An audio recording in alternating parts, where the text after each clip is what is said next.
You're tuned in to the Reality Fred podcast. Food and travel, cool stuff, weird stuff, entertainment, and more. You made the choice to be here, and my friend, you've chosen wisely. Now buckle up, because it's time to get started. It's time for the Reality Fred podcast. When you're by yourself or when the world slows down, Reality Fred. When life decides to give you the run around, Reality Fred. Or when your glass is full and your cigar is just right. Fire up the podcast that keeps you up all night. Reality Fred, I'll say it again. Reality Fred, always there like a friend. You know it's time, so just press play. Reality Fred, come and take me away. My name is Ryan, and I'm a paranormal investigator. When I was a kid, my experiences with the supernatural terrified me, and I've been searching for answers ever since.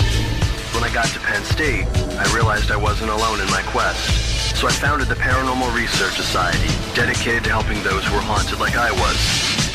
We are students. We are seekers. And sometimes we're warriors. And each time we help someone, I feel like I'm one step closer to finding the truth. This is Paranormal State. Hello and welcome back, Reality Fred podcast followers. Tonight we are continuing our 2017 Halloween theme. What we've been doing since about mid-September, we've been doing a show each week, somewhat Halloween related, somewhat spooky topic, keeping it fun, keeping it interesting. Now we started this off, this Halloween 2017 theme, going through Chad Kalich's documentaries, American Ghost Hunter, Blood Red Sky, and then finally Sir No Face. And of course, all during that, the topic of the show Paranormal State would come up, and I did promise that eventually I would talk about the show Paranormal State. Real quickly, just to put it out there, Paranormal State came out in 2007. I'll get into more about the show soon. But it was an awesome show when it came out. I loved the show. It was so different from anything that was on TV at the time. And it remained a favorite of mine for several years, and we're going to get into just exactly how much I did like it. But everything changed. There was certainly a rise and fall with the main actor, character, personality in the show, Ryan Buell. And that has certainly shaped my current skepticism on ghosts in the paranormal community. I used to think that, as I mentioned in a previous podcast, that if there was anything paranormal out there that was just almost a given, that was just easy to say, yeah, that's definitely real, was the idea of ghosts.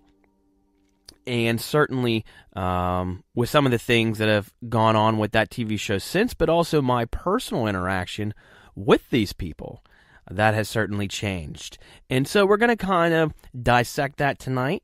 Finally take a good look back at everything that went on, and we'll see where I stand at the end of all this, if anything changes or not. So it's kind of a little bit of a personal reflection for myself. So I'm sure some of you out there are familiar with the show Paranormal State.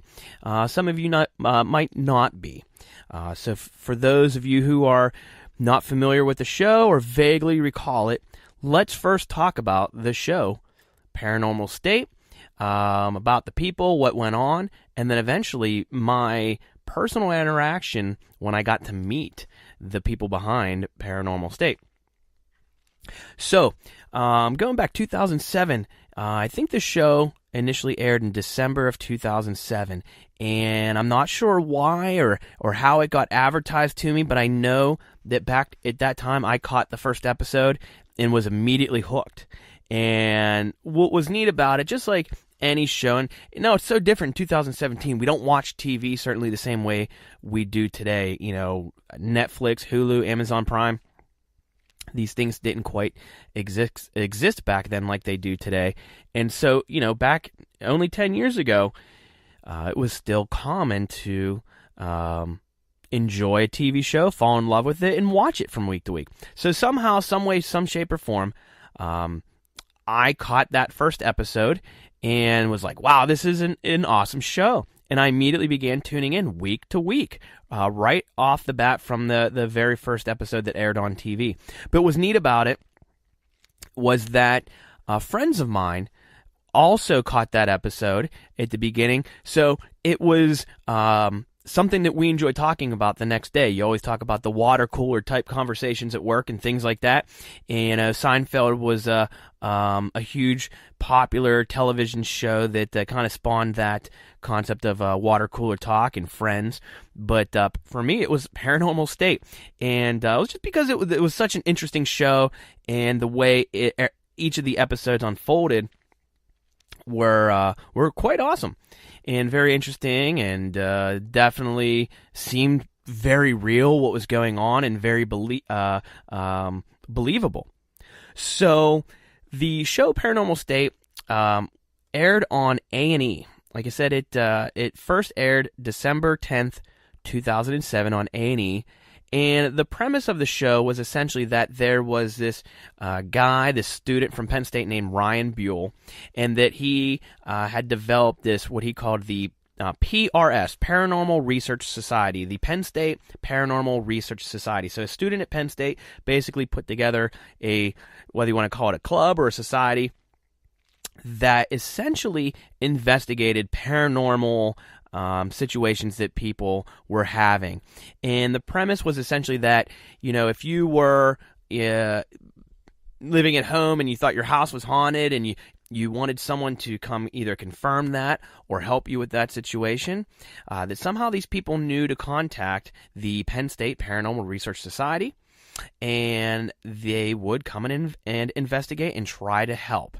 And when you watch the show, it opens up, the first thing you see on the screen when the show begins each week is text saying each year the PRS team receives hundreds of basically requests for help, and they respond to only the most serious. And each episode says, and this was one of those instances. So the overall theme of the show is Ryan and his team of paranormal investigators. He would have his tech people that would be in charge of setting up cameras, and his people that would document things and then go research information, and then of course just the people that would investigate the subject with him. They would go to these locations and they would investigate. They would try to find out what the situation was that was going on. But the show did a really good job of portraying the concept that they were there to help. A lot of episodes would begin with Ryan, the main guy, saying, we have to go find out whether this is just something psychological or paranormal, and find the right prescription to help these people. So, whether it's paranormal or not, that's what we're going to go and find out. And the thing that made that show work out so well when you go back and watch these, so even at the time and you look back now and watch these episodes, is that the storylines for the show always fit together so just perfect, that they would go and investigate and things would happen, or there was clues and the clues would tell a story and the story would make sense, and then at the end they were able to help the people and make their situation better, whether that was getting rid of the spirit in their house, helping the spirit move along, if it was a trapped spirit, allegedly, things of that nature. If somebody was being possessed, they would help exorcise that demon, basically making everything happy, and within a 30-minute TV show, go from here's the situation, here's the problem, we're going to investigate, and here's evidence that there's a ghost, and here's how we're going to make it better, and then it would wrap up with, thanks Ryan, thanks for helping our family, we feel so much better. And it was just neat that, you would almost get emotionally attached to the people in the show, as well as the people being helped, because at the end, everybody was so happy and emotional, and everything was all better. And that was another thing that kind of pulled you in and got you attached to the show. And also because you would go in knowing that the show would wrap itself together in the end. There would be a story arc, and everything at the end would just make total sense. It's not like they would go out and investigate and be like, oh, well, it's conclusive, we're not sure what's going on here, see you next week. Nope, never happened. So it's interesting, in a little bit of preparation for this, I kind of even just looked up Paranormal State on Wikipedia just so I could see when the first episode had aired. And there's a quote in here from the production company when they described how they put the show together. And this brings so much to light. And I just wonder when this actually made its way up on the internet and how early on this was known. But let me just read this, and I think you'll understand what I'm getting at here. So basically, there are some quotes here from different publications where the production team was interviewed. Here we go. Every episode of the show was outlined by the production team first. Co-executive producer Tina Gazzaro stated, "To ensure that a producible episode will result, we try to identify where we get our discovery moments, our aha moments," Gazzaro told the Pittsburgh Post-Gazette. Information about the event under investigation may also be held back from the students in order to create a dramatic tension, and only situations which will have a conclusive outcome are investigated. We may have information we don't give to the PRS team, Gazzaro said, but we need to make sure the episode is producible. Story arcs were also outlined for each character of the show, and the production team had publicly expressed its hopes that a romantic relationship would develop between the research team leader Ryan Buell and one of the women on the series. I'm going to pause right there for a second to say that eventually there would be a romantic relationship, but it would be a lot different than what was expected. Getting back here, the production team and the show's researchers say that no pressure was put on the research team to act in any certain ways or make paranormal discoveries. So it's kind of interesting here, and when you watch this show, and what you learn about later is what you can see looking back is clearly the way that the fact that these stories always make so much sense and always wrap up, that basically the production team behind the show clearly did their homework ahead of time to make sure that they were basically only producing shows which they could make sure would follow a producible story outline and have a conclusion that would wrap itself up, which is very interesting to know, and in looking back, as I said, clearly the case. So when you go back and watch the episodes, you can tell that the first episode is kind of how a TV show generally does a pilot episode. So I think initially A&E was planning to do 14 shows. So they initially were planning to do 14 shows, but after they saw the pilot and how well the pilot turned out, they immediately put in an order for 20 shows.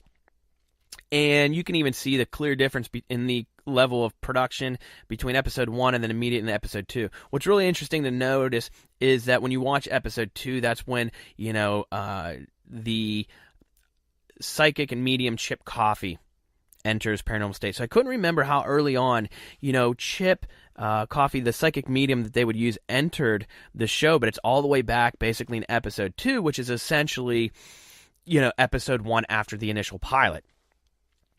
And Ryan Buell, Chip Coffey, the other people, it's like watching an episode of Seinfeld or Friends. You fall in love with the characters, they become a family, and you keep tuning in week to week. So clearly, as I mentioned, I became a fan of the show. The show would go on and last for 5 seasons.